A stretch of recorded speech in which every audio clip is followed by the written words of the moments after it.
제가 어렸을 적에 저희 외갓집에 가는 길에 다리가 하나 있었거든요. 그 다리가 태풍 때 이게 다리가 무너져 버렸습니다.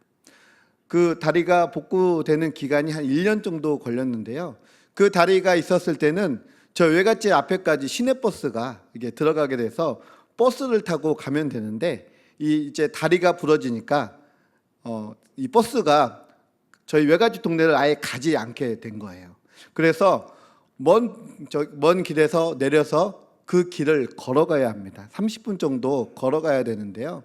낮에는 크게 문제가 되지 않습니다. 그런데 밤이 문제였습니다. 그 길을 걸어가는데요. 그 길 걸어가는 길 가운데 뭐가 있냐면은 옛날 석산, 폐석산이 있었거든요. 절벽이 있고 절벽 밑에 이렇게 물이 이렇게 고여 있습니다. 그리고 공동묘지를 지나가야 합니다. 이제 아예 캄캄하면은 괜찮은데요. 이제 보름 때 이제 약간 이제 형체들이 다 보이잖아요. 그래서 이 석산의 그 절벽도 보이고 그 밑에 물도 보이고 얼마나 무섭습니까?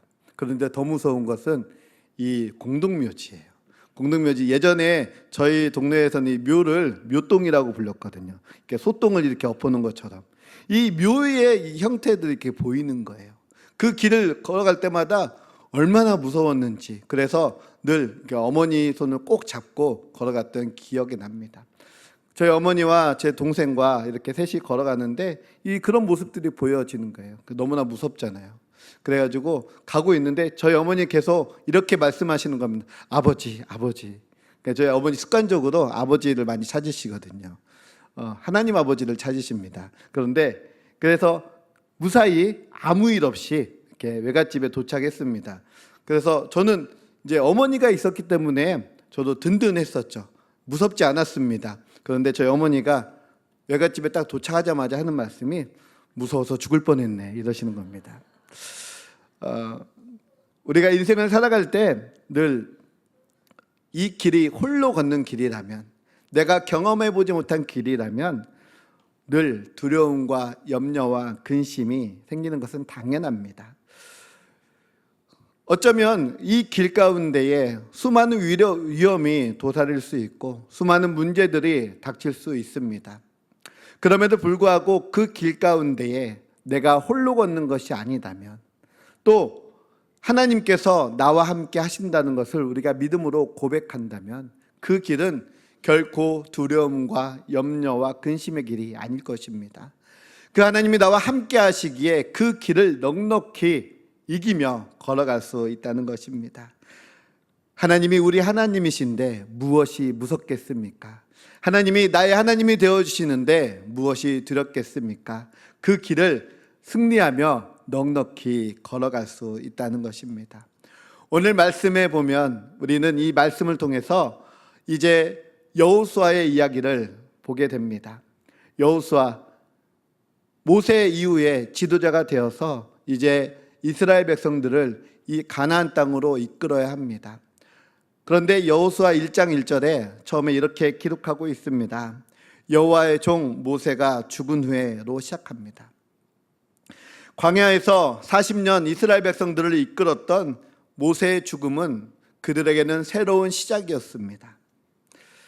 하나님은 가나안 땅을 앞두고 모세를 데려가십니다. 그런데 그 모세가 나이가 많아 늙어서가 아니라, 기력이 약해서가 아니라 하나님께서 그 모세를 데려가시는 것입니다. 그러기에 이 새로운 땅 앞에서, 새로운 시작 앞에서 여호수아가 가졌던 마음은 무엇이겠습니까? 두려움과 염려와 근심이었습니다. 이스라엘 백성은 이 가나안 땅 앞에서 40년 전에 이미 실패를 한번 경험한 적이 있었습니다. 그 실패가 무엇입니까? 12명의 정탐꾼을 가나안 땅으로 보냈습니다. 하나님이 말씀하신 대로 그 땅은 젖과 꿀이 흐르는 땅이었습니다.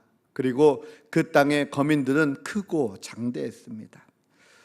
12명의 정탐꾼 중 여호수아와 갈렙을 제외한 나머지 10명의 정탐꾼은 우리는 그들에게 메뚜기에 지나지 않습니다 라고 고백합니다. 그러나 믿음으로 고백했던 여호수아와 갈렙은 어떻게 말합니까?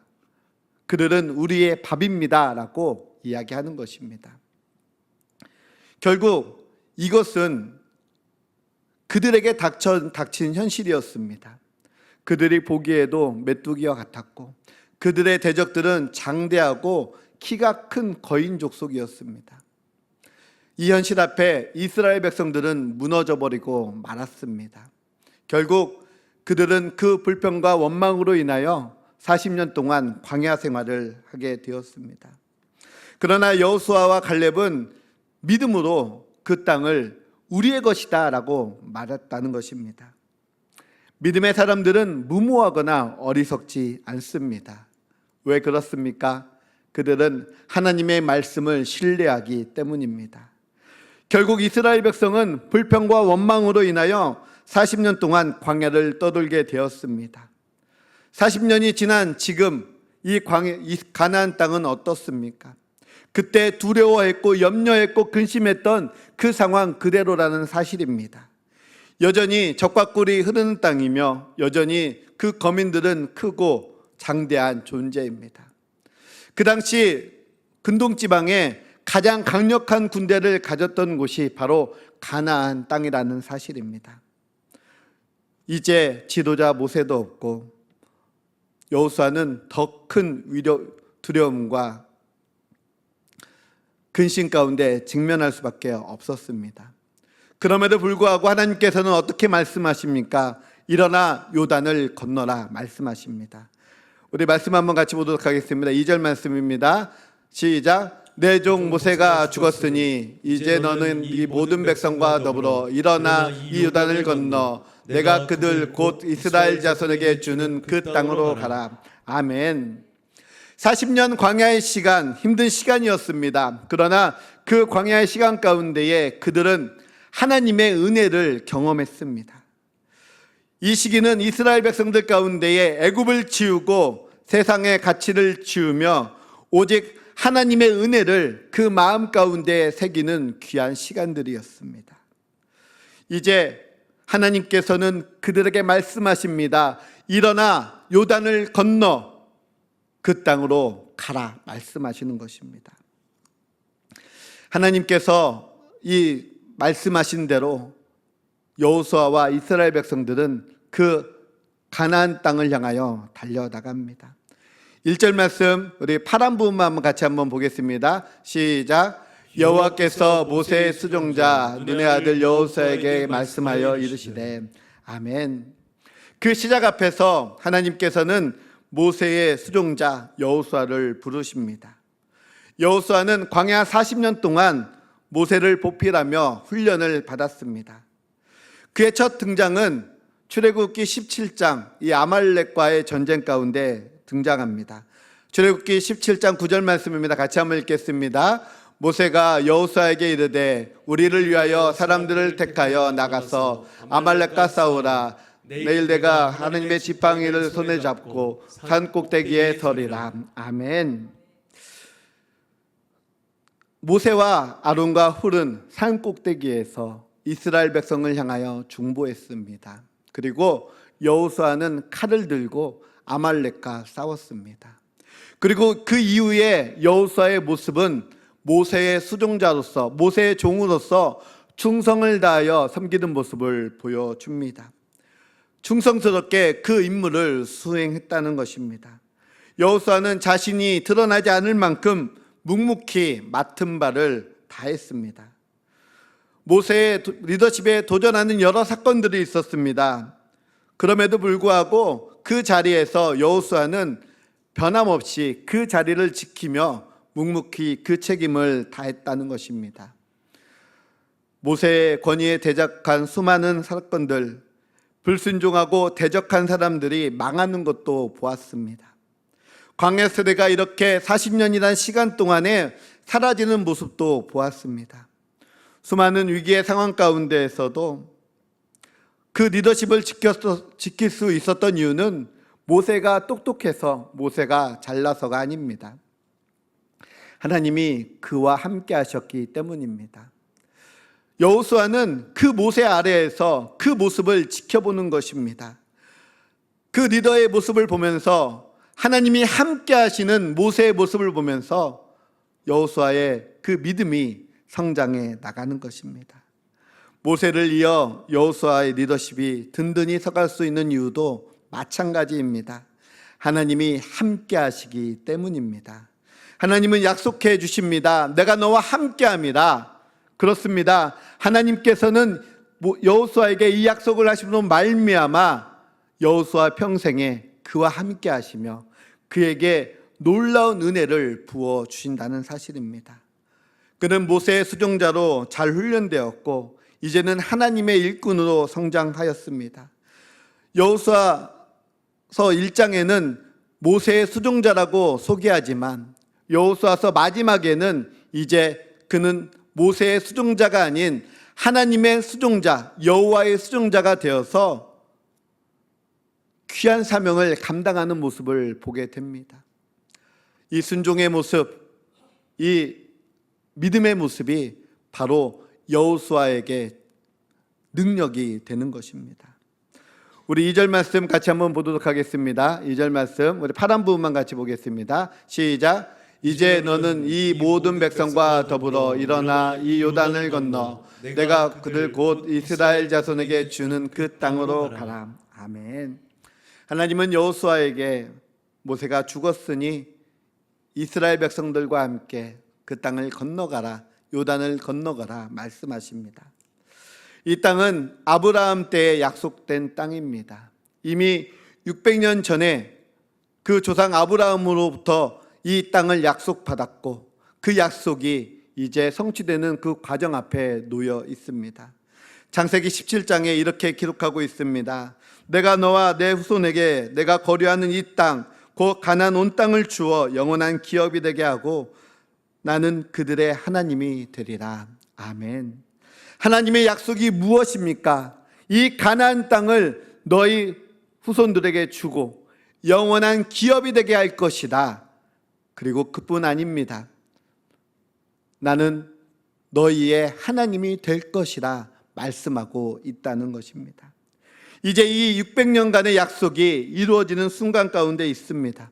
하나님은 모세의 말대로 이스라엘 백성에게 그 땅을 밟는 대로 너희에게 주시겠다 말씀합니다. 3절 4절의 말씀입니다. 같이 한번 읽겠습니다. 시작. 내가 모세에게 말한 바와 같이 너희 발바닥으로 밟는 곳은 모두 내가 너희에게 주었노니 곧 광야와 이 레바논에서부터 큰 강 유브라데 강까지 해쪽 속의 온 땅과 또 해지는 쪽 대해까지 너희의 영토가 되리라. 아멘.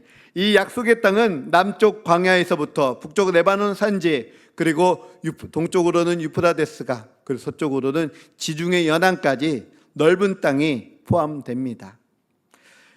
이 땅은 이미 주었지만 아직 완성되지 않았습니다. 오늘 읽었던 우리 말씀 가운데 보면 여기에서 가장 중요한 것은 시제입니다. 바로 이미 주었다라고 말씀해 주시는 것입니다. 우리는 이미와 아직이라는 단어를 통해서 이 가나안 정복의 이 모든 사건들이 우리의 구원과 닮아 있다는 것을 보게 됩니다.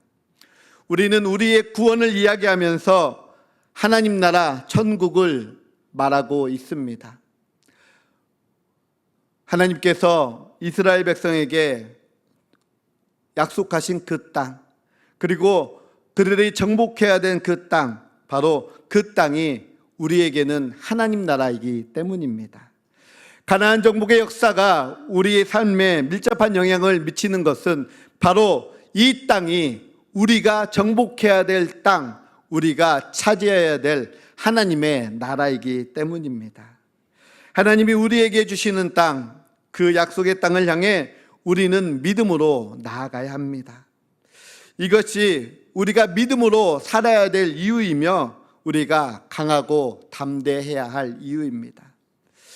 때로는 우리 삶에 은혜가 중요하다라고 이야기하곤 합니다. 맞습니다. 은혜가 중요합니다. 그런데 그 은혜는 점점 사라지기도 합니다. 40년 광야 가운데에서 이스라엘 백성들이 하나님의 은혜를 경험했습니다. 홍해를 갈라주셨고 만나와 메추라기로 먹이셨고 구름 기둥과 불 기둥의 인도하심을 경험했습니다. 그 모든 것이 은혜였습니다. 그런데 40년이 지나갈 때쯤 그들은 무엇이라 이야기합니까? 우리에게 이 하찮은 음식을 더 우리가 싫어하노라 라고 말씀하지 않습니까? 하나님의 은혜가 더 이상 은혜가 되지 않는다는 것입니다. 너무나 당연한 것으로 생각한다는 것입니다. 우리의 모습 또한 마찬가지입니다. 우리가 처음 하나님을 만났을 때, 그 은혜를 경험했을 때, 그 은혜 아니면 안 될 것 같이 우리는 신앙생활을 해왔습니다.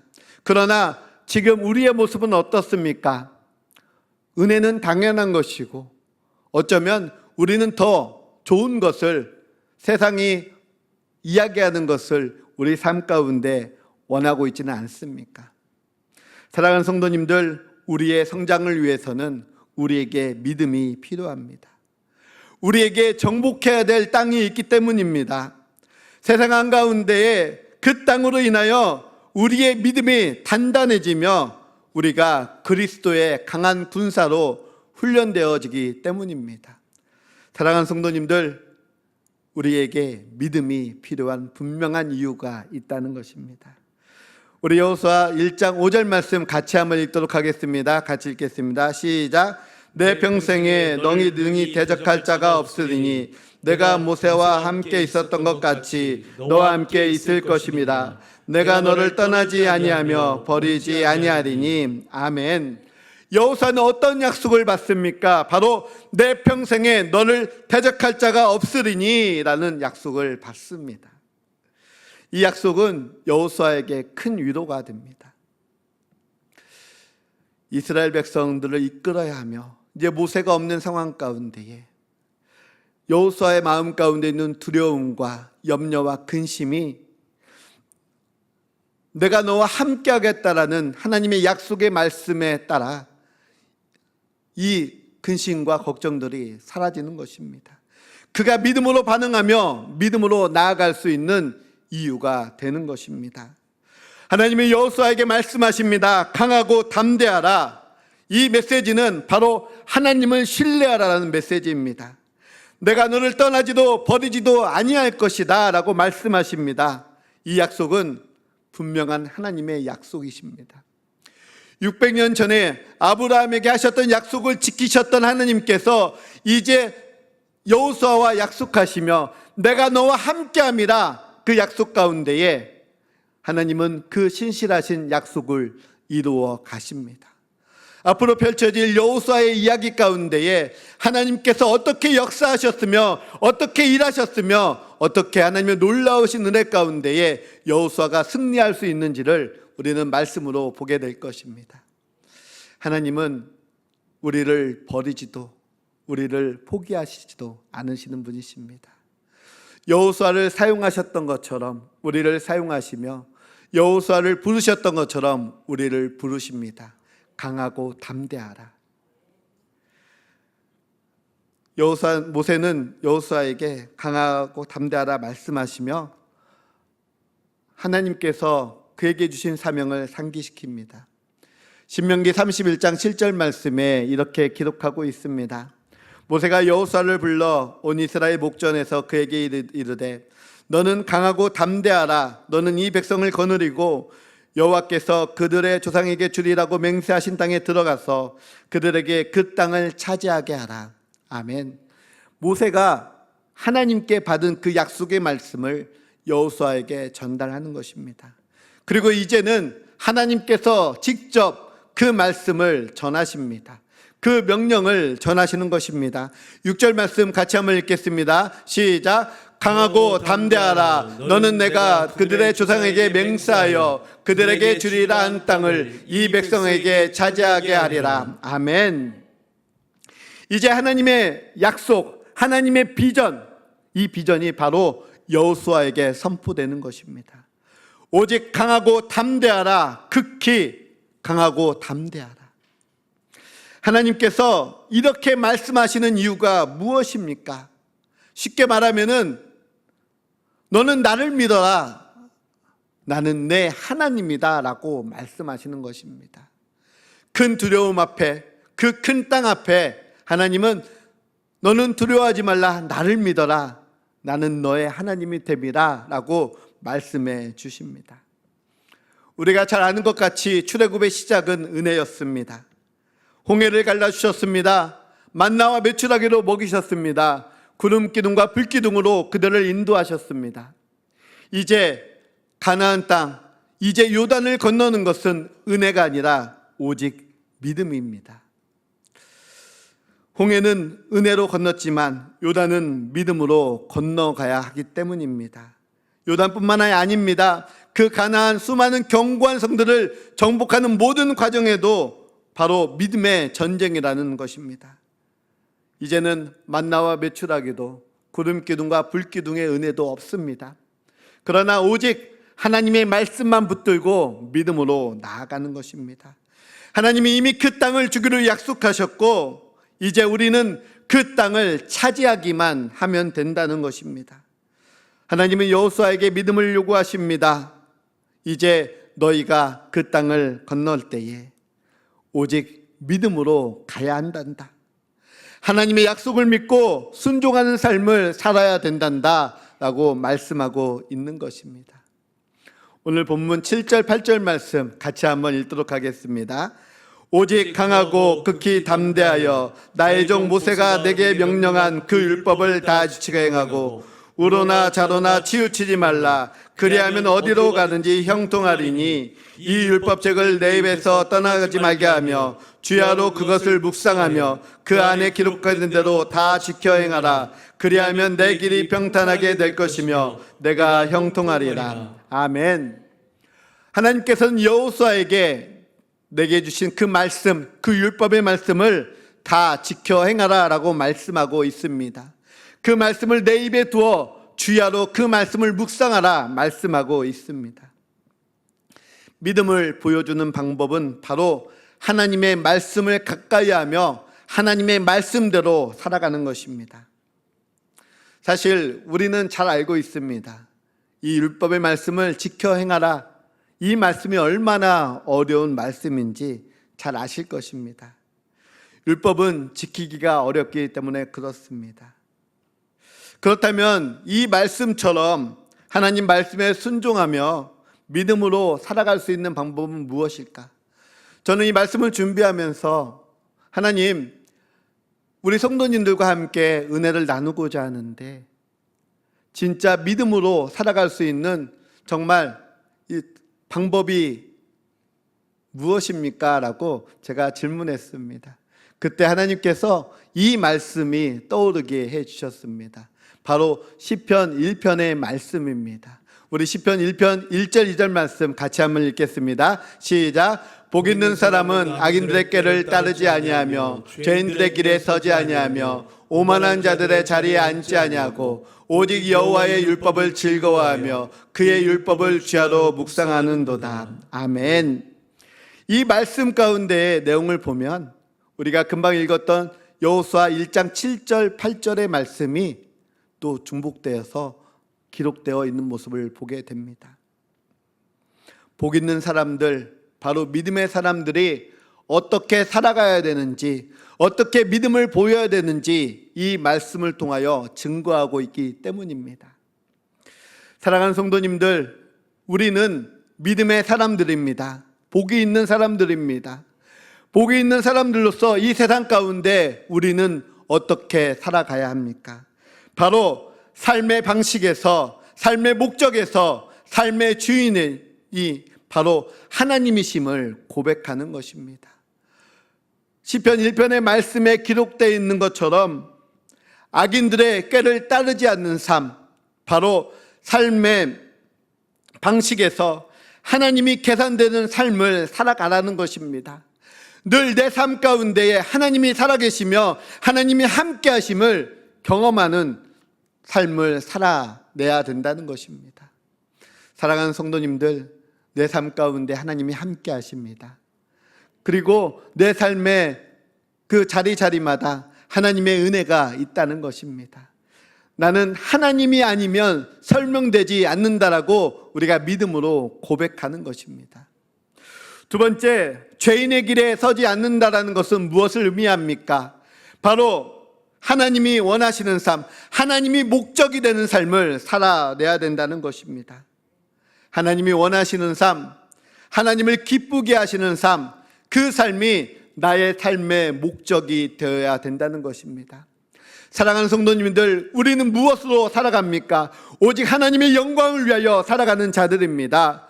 우리 삶이 하나님의 영광이 될 때에 우리의 삶이, 우리의 목적이 하나님의 기쁨이 되는 것입니다. 이것이 우리가 살아가는 믿음의 삶입니다. 또 이렇게 이야기합니다. 오만한 자들의 자리에 앉지 아니하고 라고 말씀하고 있습니다. 이것은 바로 삶의 주인이 내가 아니라 오직 하나님이십니다 라고 고백하는 것입니다. 하나님이 나의 왕이 되는 삶. 사랑하는 성도님들, 이것이 우리 삶 가운데 무엇보다 중요한 것입니다. 하나님은 나의 왕이십니다. 나의 주인이십니다. 입술로만 고백하는 것이 아니라 삶으로 순종하며 믿음으로 그 순종의 모습을 보여주는 것입니다. 성경은 이것이 믿음의 삶이요, 이것이 순종의 삶이다, 그리고 그 삶이 형통한 삶이다 라고 고백하고 있습니다. 시편 1편 3절의 말씀을 같이 한번 보도록 하겠습니다. 그는 시냇가에 심은 나무가 철을 따라 열매를 맺으며 그 잎사귀가 마르지 아니함 같으니 그가 하는 모든 일이 다 형통하리로다. 아멘.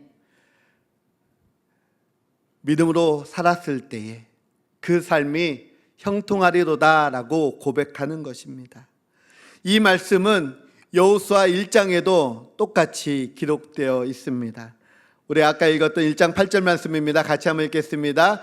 이 율법책을 내 입에서 떠나지 말게 하며 그야로 그것을 묵상하며 그 안에 기록된 대로 다 지켜 행하라. 그리하면 내 길이 평탄하게 될 것이며 내가 형통하리라. 아멘.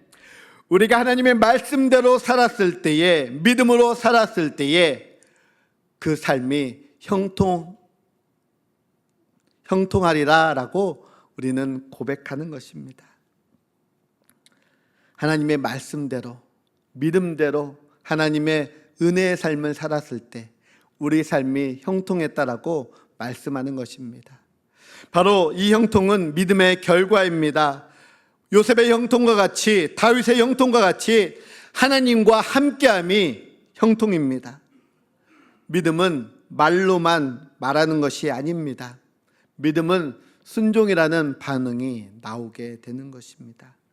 우리가 열매를 맺고 마르지 않는 삶, 또 그 말씀을 입에 담고 묵상하는 삶, 이 삶이 바로 순종하는 삶입니다. 그 결과를 바로 형통의 삶이다라고 우리는 말씀을 통해 고백하고 있습니다. 이 삶이, 이 고백이 저와 여러분의 고백이 되기를 소망합니다. 가나안이란 땅 앞에서 하나님은 이제 믿음으로 행하라 말씀하십니다. 요단을 믿음으로 건너가며 여리고, 아이, 그리고 수많은 성읍들을 믿음으로 정복해 나가야 하는 것입니다. 하나님의 약속은 이것입니다. 믿음으로 사는 자들이여, 믿음으로 사는 너희여, 강하고 담대하라. 내가 너희와 함께 할 것이라. 하나님이 이 약속을 우리에게 주십니다.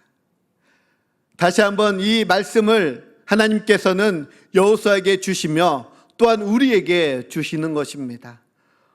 여호수아서 1장 9절 말씀 함께 한 목소리로 우리 파란 부분만 같이 선포하듯 또 믿음으로 고백하며 말씀을 마무리하려 합니다. 함께 믿음으로 고백하시겠습니다. 강하고 담대하라. 두려워하지 말며 놀라지 말라. 내가 어디로 가든지 내 하나님 여호와가 너희와 함께 하느니라 하시니라. 아멘. 하나님이 함께 하심이 우리의 능력입니다. 세상 가운데 우리가 승리할 수 있는 비결입니다. 하나님 함께 찬양하시겠습니다.